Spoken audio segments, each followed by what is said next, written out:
ఆలోచిద్దాం, ఆశీర్వదిద్దాం. ఉమ్మడి నల్గొండ, ఖమ్మం, వరంగల్ పట్టభద్రుల ప్రశ్నించే గొంతు తీన్మార్ మల్లన్నకు మొదటి ప్రాధాన్యత ఓటు వేసి గెలిపిద్దాం. కవితకు జ్యుడిషియల్ కస్టడీ జూన్ 3 వరకు పొడిగింపు. చూసుకోరిగా ఏడుందో కథ. ఈడీ, సిబిఐ కేసుల్లో ఆదేశించిన కోర్టు. సప్లిమెంటరీ ఛార్జ్షీట్పై కొనసాగిన వాదనలు. కరెన్సీ సీరియల్ నెంబర్లను హవాలాకు టోకెన్లుగా వాడుకున్నారన్న ఈడీ. మరిన్ని వివరాలు కోరిన జడ్జి విచారణ ఇవాళకి వాయిదా పడ్డది. అయితే మొత్తం మీద జ్యుడిషియల్ కస్టడీ జూన్ 3 తారీఖు దాకా చేసిండ్రంట. జూన్ 3 తారీఖు అంటే 4 తారీఖు నాడు రిజల్ట్స్ వస్తాయి.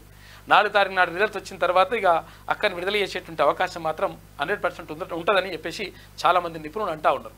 ఎందుకనంటే మొత్తం మీద ఈమెను లోపలేస్తేనే మరి కేంద్ర ప్రభుత్వానికి అంటే భారతీయ జనతా పార్టీకి ఓట్లు పడతాయి అనేటువంటి ఒక అంచనాలు ఉండే. ఎందుకంటే వీళ్ళని వెనకేసుకొస్తున్నటువంటి ఆరోపణలు ఉన్నటువంటి నేపథ్యంలో అరే మేమెందుకు వెనకేసుకొస్తున్నాం, ఆమెను లోపల పడేస్తామని చెప్పేసి లోపల పడేసిండ్రట.